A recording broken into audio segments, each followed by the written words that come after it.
Hello বন্ধুরা, কেমন আছো? আশা করি ভালো আছো। আমিও ভালো আছি। একটা রান্না নিয়ে চলে এসেছি। সবার বাড়িতেও হয়ে থাকে। আমি নিয়ে চলে এসেছি রান্নাটা, খুব দেখতে থাকো। আমি আলুগুলো ছাড়িয়ে নিচ্ছি।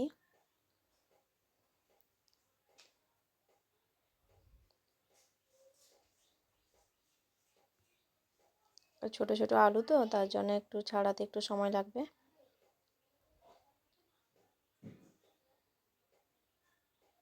মাঝখানটা একটু আলুগুলো কেটে নিচ্ছি, কারণ নুনটা ভালোভাবে ঢোকার জন্য। হয়ে গেছে আমার। মশলাগুলো করে নিয়েছি: আদা, পেঁয়াজ, রসুন, কাঁচা লঙ্কা। আলুটা ছাড়িয়ে নিয়ে চলে এসেছি। সবকটা মাংসটা আমি নিয়েছি 600 গ্রাম। তার মধ্যে কাঁচা লঙ্কা, রসুন, আদা দিয়ে দিলাম। কুচনো পেঁয়াজও দিয়ে দিলাম।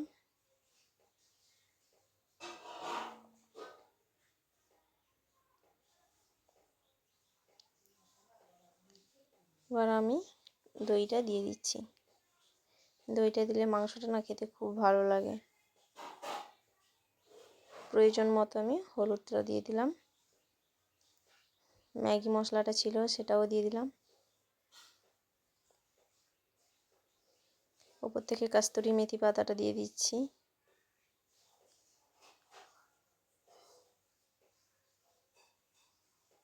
উপর থেকে একটু জিরে গুঁড়ো দিয়ে দিলাম। ভেজে রেখে গুঁড়ো করে রেখেছিলাম কৌটোর মধ্যে, দিয়ে দিলাম। এটা নুন দিলাম পরিমাণ মতো। ভালো করে হাতে মেখে নেব।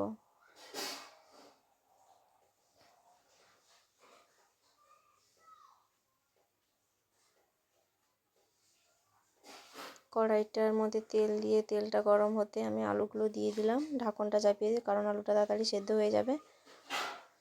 আলুটা প্রায় আমার ভাজা ভাজা হয়ে গেছে, দেখতে পেয়েছো।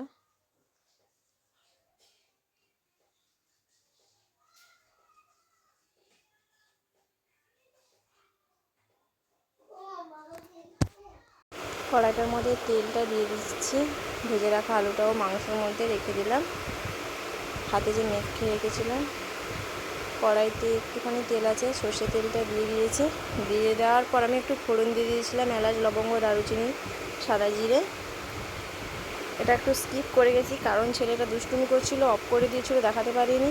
মাংসটা দিয়ে কষিয়ে নিয়ে আবার ঢাকনটা দিয়ে দিলাম সেদ্ধ করার জন্য। খুলে আবার দেখলাম লেগে যেতে পারে।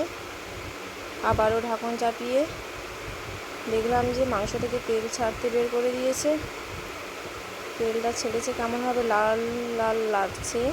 উপর থেকে একটু আলাদা করে কড়াইয়ের মধ্যে গরম জল করেছিলাম, সেই গরম জলটা মাংসের মধ্যে ঢেলে দিলাম, কারণ তরকারিতে একটু গরম জল দিলে মাংসটা খেতে খুবই ভালো লাগে। আমার চ্যানেলে আপনাদের অনেক অনেক ধন্যবাদ, কারণ অনেক সময় দিয়ে দেখার জন্য বন্ধুদের। আমার কিন্তু রান্নাটা খুব রেডি হয়ে গেছে। ভালো লাগলে লাইক, কমেন্ট, শেয়ার, সাবস্ক্রাইব করে পাশে থাকবে। বন্ধুদের অনেক মহামূল্যবান সময় আমার চ্যানেলে দেওয়ার জন্য, ভিডিও দেখার জন্য অনেক অনেক ধন্যবাদ থাকলো। আমার কিন্তু মাংসটা প্রায় রেডি হয়ে গেছে। ওপর থেকে একটু গরম মশলার গুঁড়োটা দিয়ে দিলাম, ভালো একটা ফ্লেভার আসার জন্য ধনেপাতা কুচো দিয়ে দিলাম। মাংসটা দেখতে খুবই দারুণ লাগছে।